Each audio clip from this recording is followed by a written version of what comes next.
Assalamu alaikum wa rahmatullahi wa barakatuh.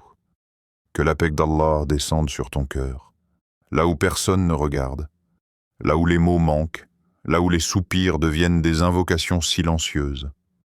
Ce mardi, arrête-toi un instant. Pas avec ton corps seulement, mais avec ton cœur.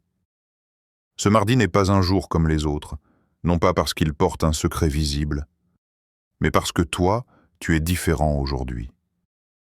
Il y a des jours où l'on avance mécaniquement, et d'autres où l'âme demande à être écoutée. Peut-être que ce mardi fait partie de ces jours-là. Peut-être que ton cœur est fatigué, pas d'une fatigue que le sommeil soigne, mais d'une lassitude profonde, celle qui naît quand on donne beaucoup, quand on encaisse en silence, quand on sourit alors que l'intérieur tremble. Peut-être que tu portes un poids que personne ne voit, un poids que tu n'oses pas expliquer, parce que même toi, tu ne sais plus comment le formuler. Un poids fait de questions, de retards, de portes qui ne s'ouvrent pas, de prières répétées sans réponse apparente. Peut-être que tu attends. Pas n'importe quoi. Tu attends une réponse, une ouverture. Un signe discret mais clair, quelque chose qui te dirait « Allah ne t'a pas oublié ». Écoute bien. Pas seulement avec tes oreilles, mais avec ce qu'il te reste de présence intérieure. Ce que tu écoutes maintenant n'est pas une promesse magique. Ce n'est pas une formule instantanée. Ce n'est pas une parole jetée dans le vent pour créer de l'émotion. C'est un rendez-vous sincère avec Allah. Un instant où tu n'as rien à prouver, rien à montrer, rien à embellir. Un moment où tu peux simplement être serviteur, faible, espérant, présent. Ce mardi, tu n'es pas ici par hasard. Il y a des rappels qui traversent l'esprit et d'autres qui frappent doucement le cœur. Si tu es resté jusqu'ici, c'est que quelque chose en toi avait besoin de s'arrêter. Avant d'aller plus loin, je t'invite à faire un geste simple mais sincère.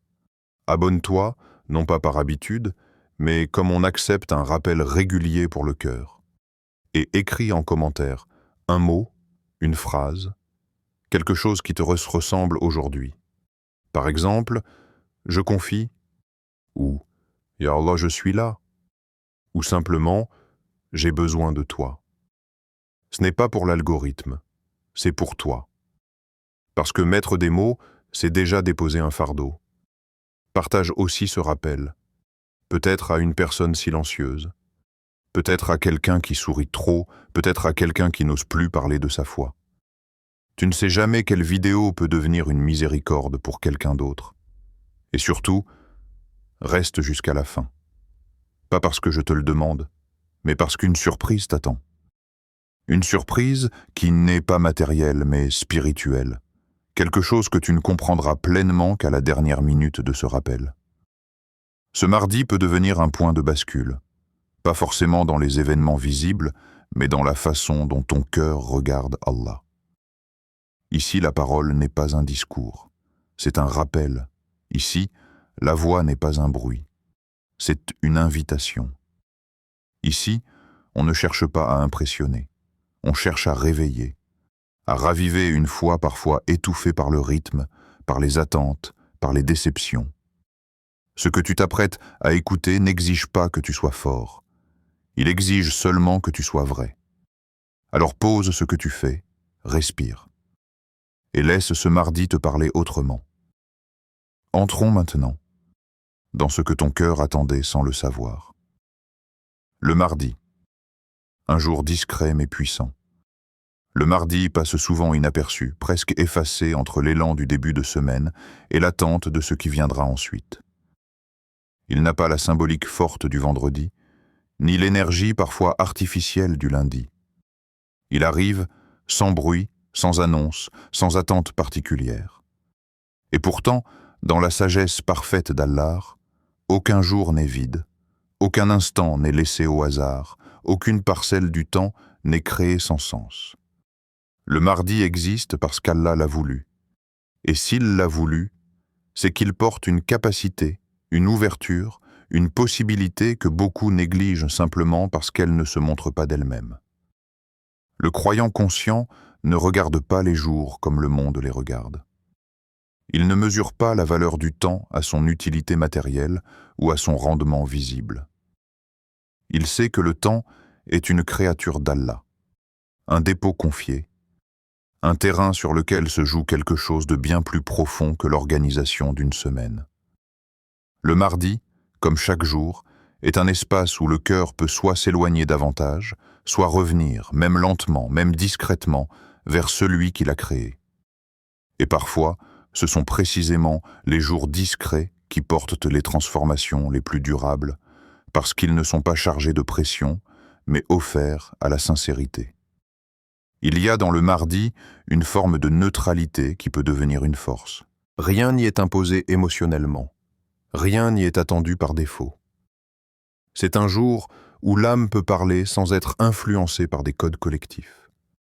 Un jour où tu peux te présenter devant Allah sans mise en scène, sans te dire que tu devrais ressentir quelque chose de spécial. Et c'est souvent là que la vérité du cœur apparaît.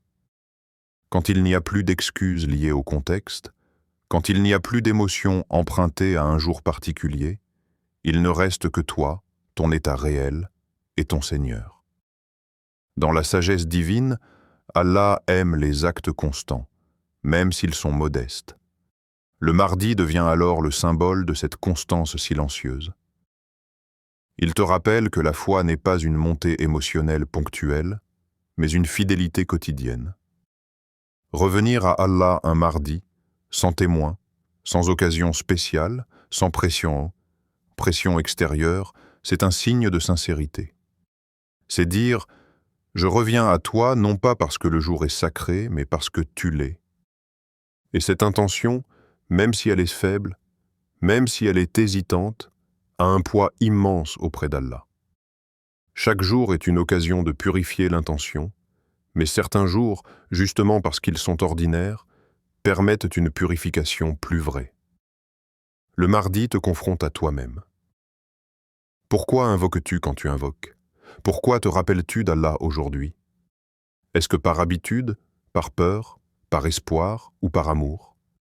Le mardi ne te distrait pas avec des symboles forts, il te laisse face à ces questions. Et si tu acceptes de les laisser résonner en toi, sans les fuir, alors ce jour devient un miroir. Un miroir parfois inconfortable, mais nécessaire. Renouveler le tawhid dans le cœur ne se fait pas uniquement lors des grands moments spirituels. Cela se fait surtout dans ces jours simples où tu réalignes ton cœur sans que personne ne le voie. Le mardi te permet de revenir à l'essentiel. Allah est un, il est le maître du temps. Il est celui qui t'a fait parvenir jusqu'à ce jour précis, avec cet état précis, avec ces pensées précises. Rien n'est accidentel. Même ton sentiment de fatigue spirituelle fait partie du dialogue entre toi et ton Seigneur. Et reconnaître cela, c'est déjà un acte de tawhid. Le mardi te rappelle aussi que la vie n'est pas faite que de sommets. Elle est surtout faite de plaines, de chemins longs, de pas répétés. Celui qui ne cherche Allah que dans les moments forts finit par s'éloigner quand l'intensité disparaît. Mais celui qui apprend à le chercher dans un mardi ordinaire construit une relation enracinée. Une relation qui ne dépend pas de l'humeur, ni des circonstances, mais de la conscience que chaque jour est une porte, même si elle est étroite. Dans cette discrétion du mardi se cache une invitation subtile. Revenir sans bruit, sans promesse, sans exigence. Revenir simplement parce que le cœur en a besoin, même s'il ne sait pas encore comment l'exprimer. Et quand un serviteur revient ainsi, Allah ne regarde pas la grandeur du jour, mais la vérité du pas fait vers lui. Le tawhid avant toute demande.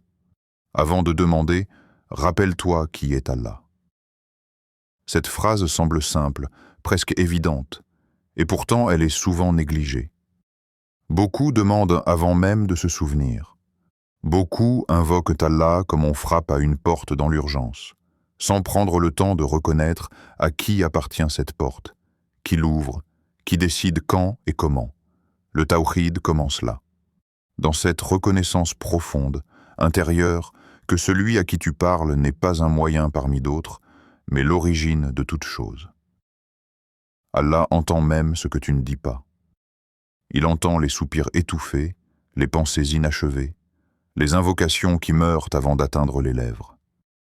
Il entend ce que tu caches aux autres et parfois même ce que tu refuses de formuler clairement pour toi-même. Se rappeler cela change radicalement la manière de demander. Tu ne parles plus pour expliquer, pour convaincre ou pour justifier. Tu parles pour te déposer. Tu parles parce que ton cœur reconnaît qu'il est déjà connu. Allah voit même ce que tu caches, pas seulement les actes, mais les intentions, les hésitations, les contradictions internes. Il voit quand tu demandes quelque chose, mais que ton cœur est ailleurs. Il voit quand tu invoques, mais que tu comptes encore sur d'autres appuis. Et ce regard n'est pas un regard de condamnation, mais de vérité. Le tawhid exige ce courage. Accepter d'être vu tel que l'on est, sans masque spirituel, sans discours bien construit. Tant que le cœur joue un rôle devant Allah, la demande reste fragile. Allah répond même quand tu penses être oublié. Cette vérité est difficile à intégrer quand l'attente s'allonge. Le silence apparent d'Allah pousse souvent le serviteur à douter, non pas d'Allah en théorie, mais de sa place auprès de lui. S'il m'écoutait vraiment, cela ne durerait pas autant. Et pourtant, le tawhid enseigne autre chose. La réponse d'Allah ne dépend ni de ton impatience, ni de ton calendrier. Elle dépend de sa sagesse, et sa sagesse dépasse ce que ton cœur fatigué peut comprendre à un instant donné. Le tawhid, ce n'est pas seulement croire qu'Allah existe. C'est reconnaître qu'il est le seul à gérer, le seul à décider, le seul à savoir ce qui doit venir, quand cela doit venir et sous quelle forme. Tant que le cœur croit mais ne se remet pas, il reste dans une forme de dualité. Il croit en Allah, mais il s'appuie encore sur ses propres calculs, sur ses attentes, sur ses scénarios. Et c'est là que la fatigue spirituelle naît.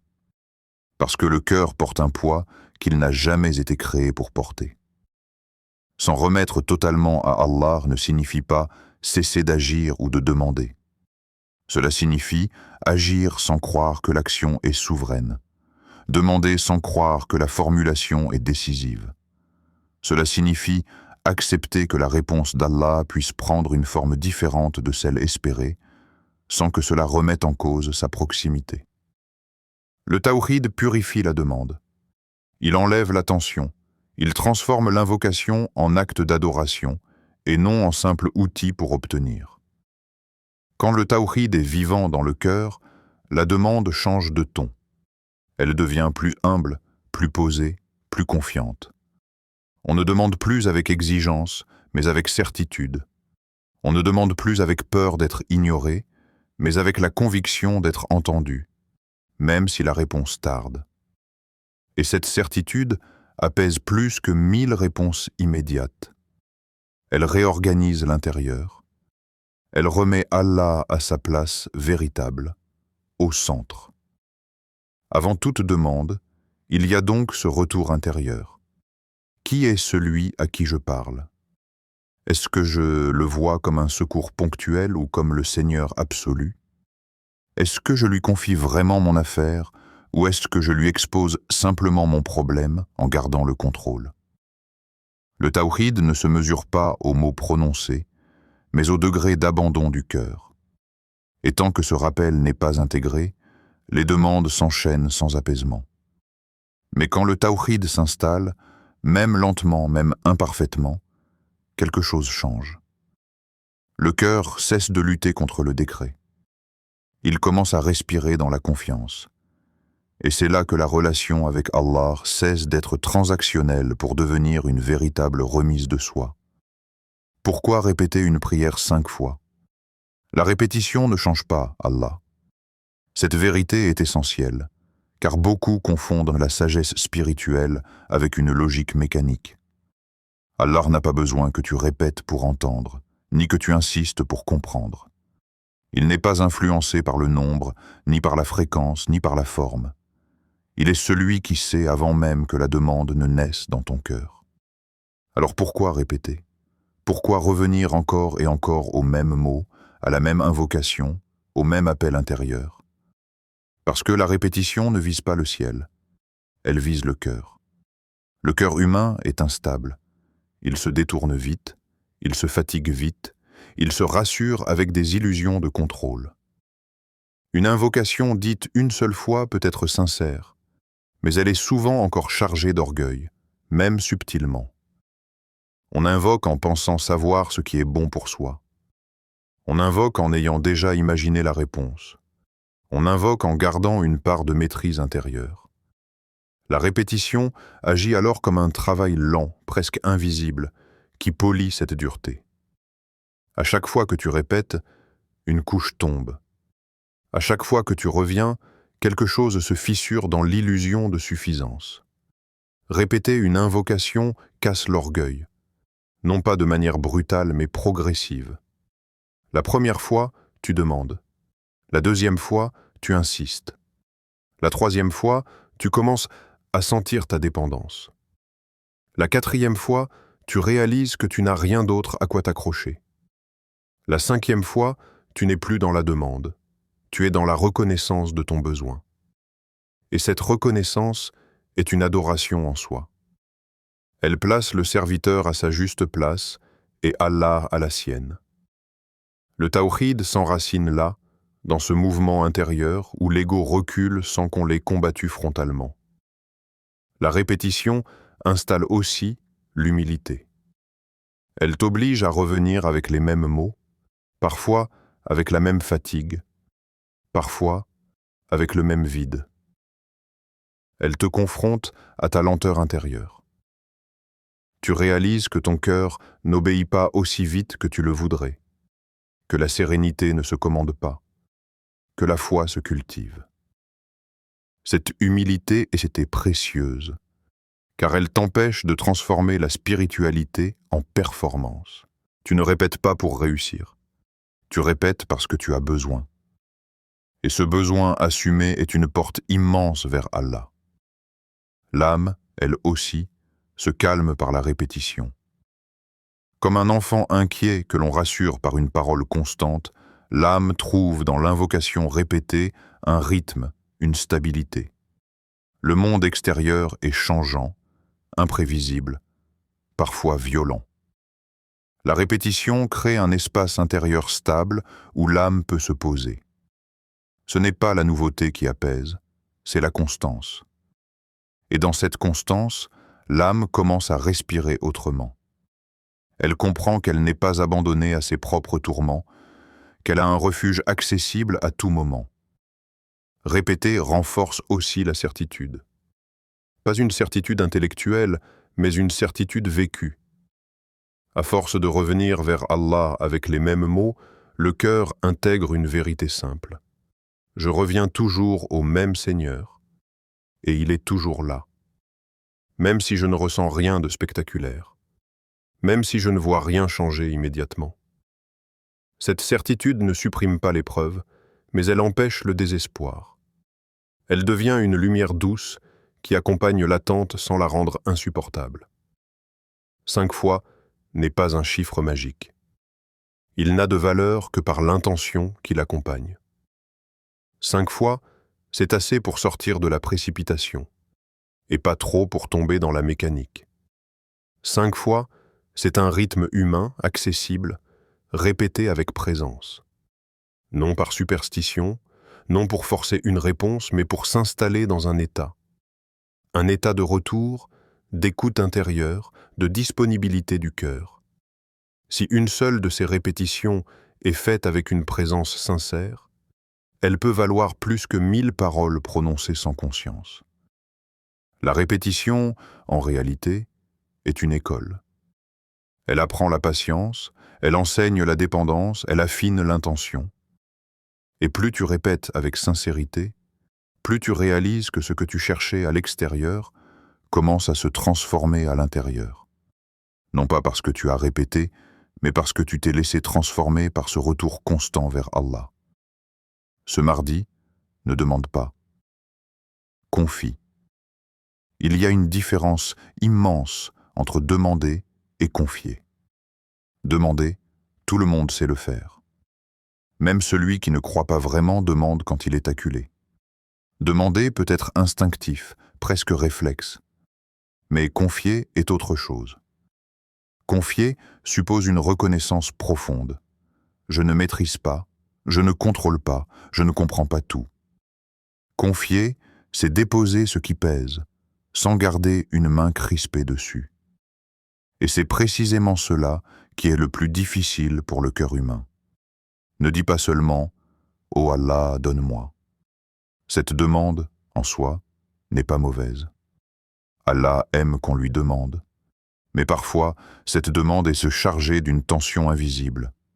Elle contient une exigence implicite, un délai mental, une forme d'attente conditionnelle. On demande, mais on surveille. On invoque, mais on calcule. On prie, mais on reste accroché au résultat espéré. Et quand ce résultat tarde, la frustration s'installe, puis le doute, puis la lassitude. Dire « Oh Allah, je te confie » change radicalement la posture intérieure. Confier, c'est accepter que la réponse puisse ne pas ressembler à ce que l'on avait imaginé. C'est reconnaître que la sagesse d'Allah dépasse notre vision limitée, même quand cette vision est nourrie de bonnes intentions. Confier, ce n'est pas renoncer à l'espoir, c'est le purifier. C'est le libérer de l'exigence pour le transformer en confiance. Confier, c'est aussi accepter le temps d'Allah. Le cœur humain veut des réponses rapides, visibles, mesurables, mais Allah agit parfois dans des délais qui échappent à notre perception immédiate. Ce retard apparent n'est pas un refus. Il est souvent une préparation, une protection ou une redirection, mais tant que le cœur n'a pas confié, il vit ce temps comme une punition. Dès qu'il confie, le temps devient un espace de maturation plutôt qu'une source d'angoisse. Accepter la sagesse d'Allah ne signifie pas comprendre tout ce qu'il fait. Cela signifie accepter que sa science est parfaite, même quand la nôtre est défaillante. Cela demande une forme de maturité spirituelle. Accepter de ne pas savoir. Accepter de ne pas voir encore. Accepter de ne pas maîtriser. Et cette acceptation n'est pas passive. Elle est active intérieurement. Elle demande un effort constant pour revenir à cette phrase simple « Je te confie ». Ce mardi, confier, c'est faire un pas de côté. C'est sortir de la logique du « donne-moi maintenant » pour entrer dans celle du « je te remets mon affaire ». Cela enlève une lourdeur immense au cœur. Parce que tant que tu demandes sans confier, tu portes encore une part du fardeau. Mais dès que tu confies réellement, même imparfaitement, quelque chose se déplace. Le poids n'est plus entièrement sur toi. Confier, enfin, transforme la relation avec Allah. Elle cesse d'être une relation basée uniquement sur l'attente de résultats. Elle devient une relation basée sur la proximité, la dépendance assumée, la confiance renouvelée. Et paradoxalement, c'est souvent à ce moment-là que les ouvertures arrivent, non pas parce que tu as cessé de demander, mais parce que ton cœur est enfin aligné avec la sagesse divine. Ce mardi n'est donc pas seulement un jour pour formuler des demandes, c'est un jour pour déposer. Déposer les peurs, les attentes rigides, les scénarios figés. Dire intérieurement, avec sincérité, « Oh Allah, je te confie ce que je ne sais plus porter ». Et dans cette phrase, même murmurée, il y a une liberté immense. Une liberté que seule la confiance véritable peut offrir. La prière que tu vas répéter ce mardi 20 janvier 2026, il ne s'agit pas d'ajouter une pratique de plus à une liste déjà lourde. Il ne s'agit pas de remplir un vide par un geste automatique. Il s'agit de créer un espace volontaire, choisi, préservé. Un moment où le monde n'exige rien de toi, où personne n'attend de réponse immédiate, où ton cœur peut enfin respirer sans se justifier. Prends un moment de calme. Pas un moment parfait, un moment réel. Peut-être après le Fajr, quand le monde est encore silencieux et que l'âme est plus réceptive. Peut-être avant de dormir, quand les masques tombent et que la fatigue rend le cœur plus vrai. Le choix du moment n'est pas une règle figée, mais une invitation à écouter ton rythme intérieur. Allah n'attend pas que les conditions soient idéales. Il attend que tu sois présent. La présence du cœur est la clé. Sans elle, les mots restent en surface. Avec elle, même quelques mots peuvent ouvrir des profondeurs inattendues. Avant de prononcer la prière, laisse-toi quelques secondes, respire. Reconnais intérieurement que tu te tiens devant Allah. Pas devant une idée abstraite, mais devant le vivant, le savant, celui qui te connaît mieux que toi-même. Cette reconnaissance silencieuse prépare le terrain. Elle enlève la précipitation, puis répète 5 fois. Non pas en vitesse, non pas pour terminer, mais comme on frappe doucement à une porte que l'on respecte. À chaque répétition, laisse les mots descendre un peu plus profondément. Ne cherche pas à ressentir quelque chose de particulier. Laisse simplement la phrase te traverser. Ô Allah, je te confie mon cœur, mes affaires et mon avenir. Fais de moi un serviteur satisfait de ton décret. Ces mots sont simples, mais ils touchent à l'essentiel. Confier son cœur, c'est reconnaître qu'il est fragile, influençable, parfois contradictoire. C'est accepter qu'il a besoin d'être protégé, orienté, apaisé. Confier ses affaires, c'est déposer ce qui t'occupe mentalement, ce qui te préoccupe, ce qui t'échappe. Confier son avenir, c'est faire le pas le plus difficile. Renoncer à l'illusion de contrôle sur ce qui n'est pas encore. La deuxième partie de la prière est encore plus profonde. Demander à être un serviteur satisfait du décret d'Allah, ce n'est pas demander une vie facile. C'est demander un cœur capable d'accueillir ce qui vient sans se briser. C'est demander une foi suffisamment enracinée pour ne pas se révolter intérieurement à chaque retard, à chaque détour, à chaque épreuve incomprise. Cette satisfaction n'est pas naturelle. Elle est un don. Et demander ce don est en soi un acte de lucidité spirituelle. Répéter cette prière 5 fois permet au cœur de passer par plusieurs états. Au début, il peut résister. Il peut se dire « Est-ce que je confie vraiment ? Est-ce que je suis prêt à accepter ce qui viendra ?» Puis, peu à peu, la répétition adoucit ces résistances. Elle ne les force pas. Elle les accompagne. Elle permet au cœur de s'ouvrir à l'idée que la sagesse d'Allah est plus large que ses propres plans.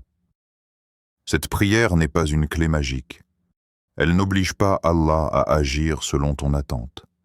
Elle t'aligne, toi, avec une posture juste. Elle t'apprend à parler à Allah sans marchandage, sans conditions cachées. Elle t'installe dans une relation où la confiance commence à remplacer l'anxiété. Et même si tu ne ressens rien d'extraordinaire sur le moment, quelque chose se dépose. Quelque chose commence à travailler en profondeur. Ce que cette prière produit dans l'âme. Il est important d'être honnête. Peut-être que rien ne changera extérieurement tout de suite. Les situations peuvent rester les mêmes. Les réponses attendues peuvent tarder. Les portes peuvent sembler encore fermées. Et c'est précisément là que cette prière révèle sa véritable puissance. Elle n'agit pas d'abord sur le monde extérieur. Elle agit là où tout commence, à l'intérieur. Intérieurement, le cœur s'apaise. Pas forcément de manière spectaculaire, pas comme une vague émotionnelle soudaine, mais comme une tension qui se relâche doucement, comme un nœud qui cesse d'être serré en permanence. Cet apaisement vient du fait que le cœur ne porte plus seul ce qu'il portait. Même s'il ne sait pas encore comment Allah va agir, il sait à qui il a confié. La peur diminue. Pas parce que les causes de la peur ont disparu, mais parce que leur pouvoir change. Elles ne sont plus absolues.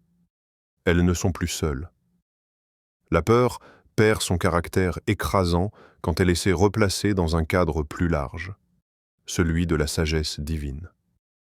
Le cœur commence à comprendre, parfois confusément, qu'il n'est pas livré au hasard. Et cette compréhension, même fragile, suffit à réduire l'emprise de l'angoisse. La foi se renforce, non pas comme une certitude intellectuelle nouvelle, mais comme une expérience vécue. Le fait de revenir vers Allah, de lui confier, de répéter sans exiger, crée une intimité. La foi cesse d'être seulement une idée ou une obligation. Elle devient une relation dans laquelle le serviteur se sent autorisé à être faible sans être rejeté. Cette foi-là est plus seule, plus résistante aux secousses. La confiance renaît, peut-être timidement, peut-être par moments seulement, mais elle revient. La confiance en Allah, mais aussi une forme de confiance intérieure. La certitude que, quoi qu'il arrive, tu ne seras pas seul face à ce qui vient. Cette confiance ne supprime pas les épreuves. Elle change la manière de les traverser. Elle empêche l'effondrement intérieur même quand l'extérieur reste difficile. Ce qui se produit dans l'âme n'est pas toujours visible immédiatement. C'est un travail souterrain, comme une racine qui se renforce avant que l'arbre ne montre de nouveaux signes. Beaucoup abandonnent trop tôt parce qu'ils cherchent des preuves rapides. Mais la prière que tu répètes agit selon une autre temporalité. Elle prépare le cœur à recevoir, à accepter, à comprendre plus tard ce qui ne peut pas être compris maintenant. Et cela, c'est déjà une immense victoire. Dans un monde qui pousse à la réaction immédiate, à la maîtrise, à la performance, parvenir à apaiser son cœur par la confiance est un acte profondément spirituel. C'est une victoire silencieuse, invisible aux autres, mais immense aux yeux d'Allah. Parce qu'Allah regarde les cœurs. Il regarde leur orientation, leur état, leur capacité à revenir malgré la fatigue.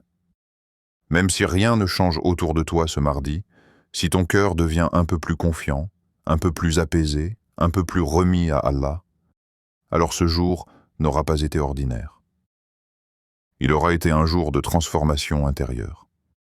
Et ces transformations-là, bien qu'invisibles, sont souvent celles qui préparent les plus grandes ouvertures. Ce que cette prière produit dans l'âme, en définitive, c'est un déplacement subtil mais profond. Le centre de gravité se déplace de toi vers Allah. Et tant que ce déplacement continue, même lentement, même imparfaitement, tu avances dans la bonne direction. Le vrai succès selon l'islam. Le succès, tel que le monde le définit, est souvent bruyant. Il se mesure, se montre, se compare. Il est associé à ce que l'on obtient, à ce que l'on possède, à ce que l'on maîtrise. Plus on a, plus on est considéré comme ayant réussi. Et pourtant, cette vision du succès laisse derrière elle une réalité silencieuse. Beaucoup atteignent ce qu'ils voulaient, mais restent vides. Beaucoup obtiennent, mais ne s'apaisent jamais. Beaucoup gagnent, mais perdent leur cœur. En islam, le succès ne commence pas par ce que tu obtiens, mais par ce que tu deviens devant Allah. Il ne se mesure pas uniquement à l'issue visible d'une affaire, mais à l'état intérieur du serviteur pendant l'attente. Être proche d'Allah, même quand rien ne bouge encore, même quand les réponses tardent, même quand l'épreuve dure, voilà un succès que le monde ne sait pas reconnaître, mais que le ciel honore. Être proche d'Allah dans l'attente demande une foi particulière. Pas une foi émotionnelle, nourrie par l'enthousiasme ou l'euphorie, mais une foi enracinée, lucide, patiente. L'attente révèle la vérité du lien. Tant que la réponse est rapide, il est facile de se dire confiant. Mais quand le temps s'allonge, quand le silence semble s'installer, le cœur est mis à nu. C'est là que le succès prend une autre forme. Rester tourné vers Allah sans condition. Celui qui s'appuie réellement sur Allah ne perd jamais, même quand il ne comprend pas. Cette phrase contient une sagesse profonde car elle ne nie pas la confusion, la douleur ou l'incompréhension. Elle ne dit pas que le croyant comprend toujours. Elle dit que la compréhension n'est pas la condition de la confiance. Le cœur peut être troublé, l'esprit peut être rempli de questions, mais tant que l'appui reste sur Allah, la perte réelle n'existe pas. La vraie perte, en islam, n'est pas de voir un projet échouer ou une porte se fermer. La vraie perte, c'est de laisser son cœur s'éloigner d'Allah à cause de cela. C'est de transformer l'épreuve en rupture intérieure. C'est de laisser la frustration devenir une distance. Le succès, à l'inverse, consiste à traverser ces moments sans rompre le lien. Même affaibli, même hésitant, même fatigué, rester attaché à Allah est une victoire immense. Ce succès-là est souvent invisible. Personne ne l'applaudit, personne ne le célèbre.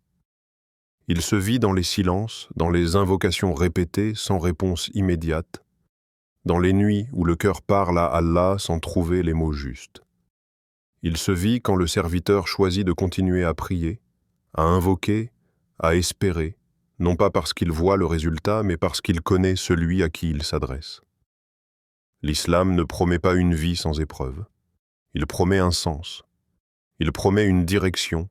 Il promet que chaque pas fait vers Allah, même petit, même fragile, a une valeur immense. Et quand le cœur intègre cette vérité, la notion de succès se transforme. Réussir ne signifie plus obtenir ce que je veux, mais rester avec Allah quoi qu'il arrive. Il y a dans cette conception du succès une grande liberté. La liberté de ne pas être écrasé par les résultats. La liberté de ne pas définir sa valeur par ce qui arrive ou n'arrive pas. La liberté de savoir que, tant que tu t'appuies sur Allah, tu es en sécurité spirituellement, même au milieu de l'incertitude. Cette liberté apaise. Elle allège. Elle permet de continuer à avancer sans se briser. Le vrai succès selon l'islam est donc un état du cœur avant d'être un état de situation. C'est un cœur qui sait vers qui se tourner.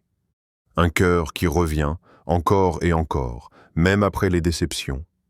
Un cœur qui accepte de ne pas comprendre tout de suite, mais qui refuse de rompre le lien. Et ce cœur-là, même s'il traverse des difficultés, est déjà victorieux.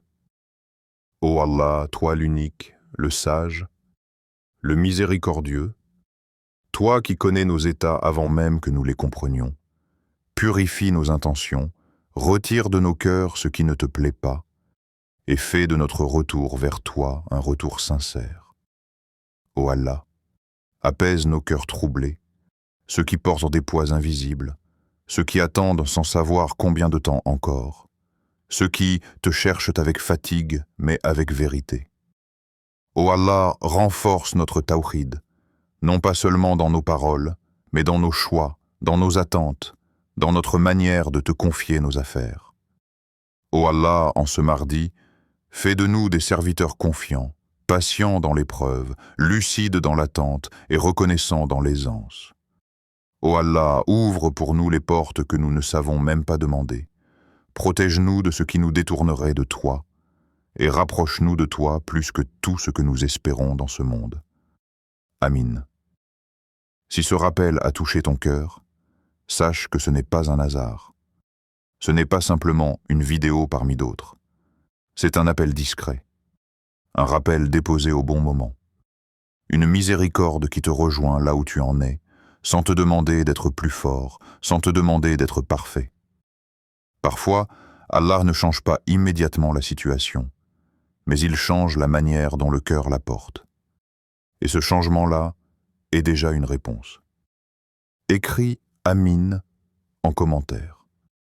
Si tu feras cette prière ce mardi, partage ce rappel à quelqu'un qui en a besoin, même silencieusement. Abonne-toi à Voix du Tawhid si tu cherches des rappels qui élèvent en l'âme. Active la cloche pour ne manquer aucun rappel bénéfique, car en vérité, c'est par le rappel d'Allah que les cœurs s'apaisent. Coran 13, 28. Qu'Allah fasse de ce rappel une lumière pour ton cœur.